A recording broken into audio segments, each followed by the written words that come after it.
Hello, shoutout mga kahoy. For today's video is ma-modified ko na naman itong motor ko. Ayan, ito siya. So bali ang gagawin natin dito sa motor is yung bracket ng shock niya.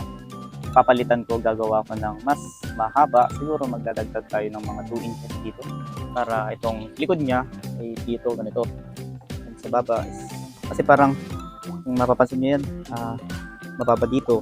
Tapos ang taas sa harap niya, parang pangit siya tingnan. Kaya ngayon, i-upgrade natin, ma-modified ulit natin itong motor natin. So ayan, let's go!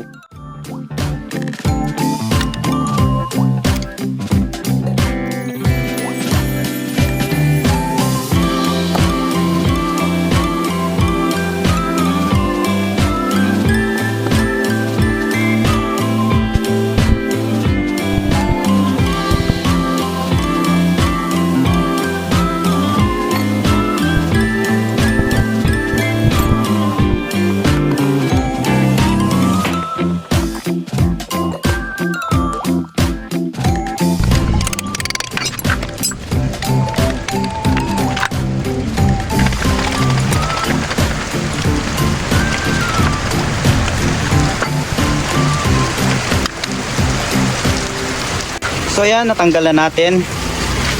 At umulan pa. Grabe, umulan na to. Ayan, ang bali gagawin ko dito is ito. Papalitan ko.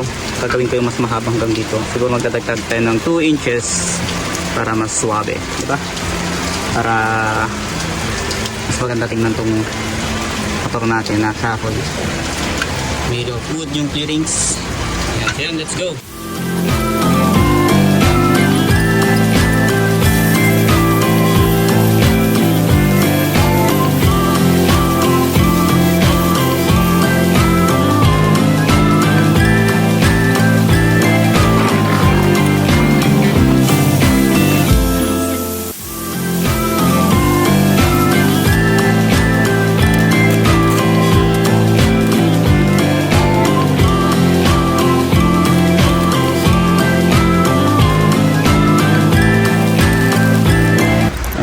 Babawasan ko pang mga dito para pag sinalpak natin dito at least maba, pero maglalagay ako ng ano dito, bracket pa. Ayan, let's go.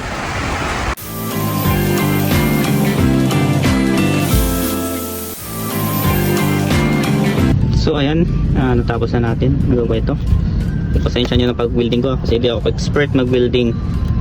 Ayan, pipinturan na lang ito and then salpak na. So ayan, finally natapos ko din. Hindi ko na napakita kanina yung pag assemble ko kasi nagra-rush na ako kasi hapon na eh. Pero ayun, tapos na natin. Diba, mas suwabe na yung datingan niya. Ngayon compare sa dati na yung taas niya dito sa likod is hanggang dito. Pero mas okay na ngayon. Kaso na lang isang problema ko, yung stand niya kasi tingnan nyo. Yan, naka-side siya masyado. Baka mamaya tulak to matumba. Kaya ang gagawin ko, mag-extension ako dito sa stand niya. Kaya abangan nyo na lang sa next video ko kung paano ko gagawin. So ayan, swabing na kaninang sinakayan ko to, super taas, halos di ko na maabot. Yung height ko pa naman is super tangkad ko. So ayan, swabing na. Right, all goods, all woods. Thank you for watching.